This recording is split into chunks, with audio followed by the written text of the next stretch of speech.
Dan kenapa adik-adik kita itu selalu merasakan, aku burn out gitu loh. Nah, kenapa pada anak muda bisa seperti itu, pada adik-adik kita? Ayo kita bahas bareng tentang burn out. Hmm. Nah, pertama yang terjadi adalah adik-adik kita itu merasa tertekan, merasa capek, merasa aduh sudahlah cukuplah seperti itu ya. Jadi teman-teman kita yang masih belajar, yang mahasiswa juga, yang bekerja juga di awal-awal pekerjaan nih, kadang-kadang mempunyai tekanan akademik yang berlebihan. Buat yang masih belajar nih, jadi adik-adik kita itu kadang-kadang yang pertama seringkali punya ekspektasi yang tinggi.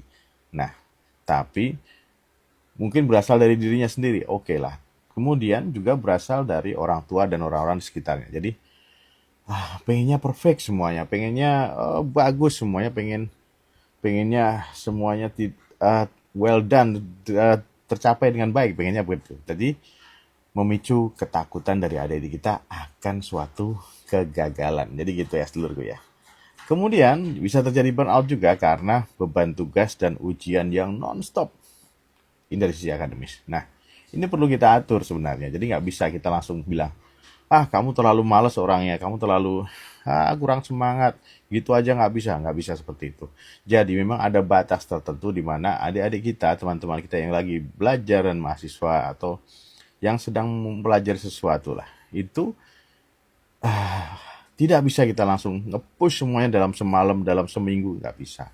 Tapi semuanya alangkah baiknya dicicil sedulur semua. Jadi nggak boleh kita lakukan terus menerus tanpa jeda, terus menerus tanpa ya space buat napas lah, nggak ada. Jadi seperti itu. Jadi baik secara mental, secara fisik bebannya, tugasnya non-stop seperti itu. Nah, apalagi karena kurang bisanya mengatur waktu, akhirnya istirahatnya enggak cukup. Nah, gitu seluruhku. Jadi, adik-adik kita yang kadang-kadang menginginkan, pengen bisa nih, pengen lancar nih studi, pengen ya besok nilainya bagus, tapi dia ngepushnya setiap hari, tidak meluangkan waktu buat belajar, tapi sistemnya SKS, sistem kebut semalam. Nah, seperti itu yang terjadi. Seringnya seperti itu, makanya dia waktu istirahatnya kurang dan sama sekali kadang nggak istirahat seperti itu. Jadi makanya pemulihan fisiknya terganggu. Nah, alangkah baiknya ketika ada tugas akademik semuanya sebenarnya sudah terukur mungkin ya. Sudah terukur, sudah terencana gitu ya. Di bagian akademik suatu sekolah ataupun ya fakultas pasti sudah merencanakan gitu. Jadi nggak bisa kita kebut semalam semuanya selesai dan besok kita ujian fine clear, nggak bisa. Jadi alangkah baiknya dicicil gitu ya. Jadi biar nggak burn out gitu ya seluruh ya. Nah, selain dari tekanan akademik dari adik-adik kita, adanya budaya kerja dan produktivitas yang toksik. Nah, jadi seperti itu. Tapi ya sedikit-sedikit bilang, kamu toksik, teman-teman toksik. Tidak seperti itu ya. Jadi ya adik-adik kita itu meyakini seseorang tuh harus terus bekerja tanpa henti. Tidak seperti itu. Semua ada batas, adik-adikku semua, sedulurku semua. Ada waktu di mana kita harus istirahat. Boleh ya nge-push diri dengan kemampuan kita, tapi kamu tahu batas, tahu kapan harus istirahat, kapan kita harus ada jeda buat rehat sejenak. Jadi gitu ya sedulurku ya. Dan kemudian yang bikin burnout lagi yaitu dalam situasi kerja nih, ketidakjelasan antara batas kerja dan kehidupan pribadi. Jadi work and life balance-nya kurang ya pas gitu. Kapan harus kerja, kapan harus kita istirahat, kapan harus di rumah, benar-benar ini tidak balance. Jadi dan akhirnya kita merasakan wah capek banget nih. Nah, makanya di sini kadang-kadang kita perlu berkata, bilang ke atasan atau senior, bilang ini kayaknya sudah terlalu capek bapak, sudah terlalu ini. Ada baiknya kita istirahat dulu bapak, misalnya seperti itu dengan sopan ya, dengan baik ya gitu ya. Jadi kita jelas waktu kerja, jam kerja juga harus jelas, jadi seperti itu. Dan biasanya burnout terjadi juga di lingkungan kerja yang cepat dan tidak stabil, deadline-nya nggak jelas, terus kemudian ya ritmenya juga nggak jelas, makanya ini menimbulkan ritme yang orang jadi khawatir, jadi bingung. harus tetap kerja seperti itu. Jadi situasi yang tidak jelas ini dengan deadline yang tidak jelas ini bikin teman-teman kita merasa burn out dan akhirnya besoknya jadi tidak produktif lagi. Nah, ini kita pikirkan buat teman-teman yang mempunyai pekerja. Nah, kita pikirkan supaya balance. Mereka juga punya kehidupan dan memang butuh penghidupan, tapi tetap punya kehidupan lain di luar kerjaan. Jadi gitu yang perlu kita pikirkan biar nggak burn out. Jadi gitu ya seluruhnya ya. Nah, yang ketiga yaitu dampak media sosial. Jadi selain lingkungan sekolah akademik, terus kemudian lingkungan kerja juga dampak sosial, media sosial juga perbandingan sosial itu yang menjadi orang itu burnout. Misalnya lagi musim nih eh, handphone keluaran terbaru misalnya seperti itu. Padahal yang gajinya itu nggak cukup untuk beli. Misalnya dia 2 tahun kerja baru cukup tanpa makan harus beli handphone yang paling baru. Misalnya seperti itu. Nah ini kan tertekan karena apa? Standar hidupnya sudah nggak realistis lagi. Jadi gitu. Seperti itu. Jadi sudah menstandarkan tinggi dirinya.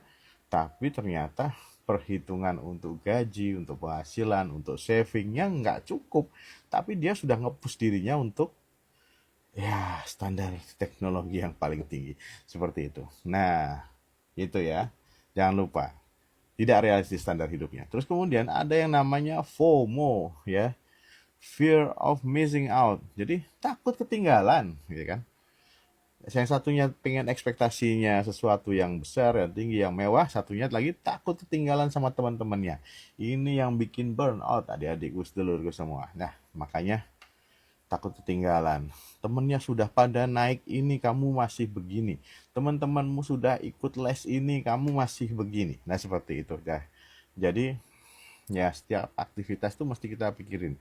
Jadi setiap kepengenan tuh mesti kita pikirin. Ya perlu harus sesuai temennya, harus sama kayak temennya. Jadi FOMO, jangan sampai seperti itu ya. Jadi ini yang bikin kita burn out ya, capek ngadepin hidup itu ya. Yang orang bilang memang mudahnya kamu kurang bersyukur gitu ya dengan apa yang ada. Nah, kayak lagu itu loh, gitu. Nah, dan tentunya karena kita tahu bahwa penghasilan adik-adik semua itu yang baru saja bekerja tidak sesuai dengan ekspektasinya, baru lulus dari salah satu fakultas yang keren gitu ya, baru lulus dari sekolah yang keren atau eh, jadi pengennya dia pikir bahwa lulusan ini akan punya duit segini, jadi gitu lulusan A biasanya penghasilan seperti ini. Tidak sebanding sedulurku. Jadi tidak berbanding lurus dengan pendidikanmu. Ketika kamu tidak mengejar apa yang tentunya jadi standar. Di mana-mana kalau awal-awal kerja ya tidak selalu langsung dapat banyak gitu ya. Itu perlu kamu sadari. Makanya nggak boleh instan semuanya. Nggak ada yang instan dari seluruh. Nah, makanya ketidaknyamanan finansial dan ekspektasi kita terhadap keuangan, terus kemudian FOMO, terus kemudian ditambah lagi kemewahan yang kita pikirkan bahwa kita baru aja dapat kerjaan dan ternyata tidak sesuai ekspektasi, ternyata UMR-nya cuma segini.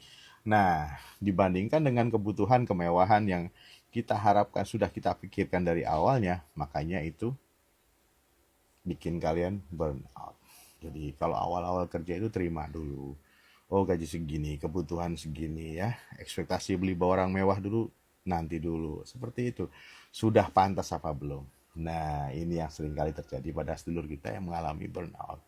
Ya, kemudian yang sering terjadi lagi karena masalah keuangan finansial dan ketidakpastian masa depan ini terkait dengan ya biasanya anak muda itu seringkali untuk pengeluaran dia kurang kontrol juga ya.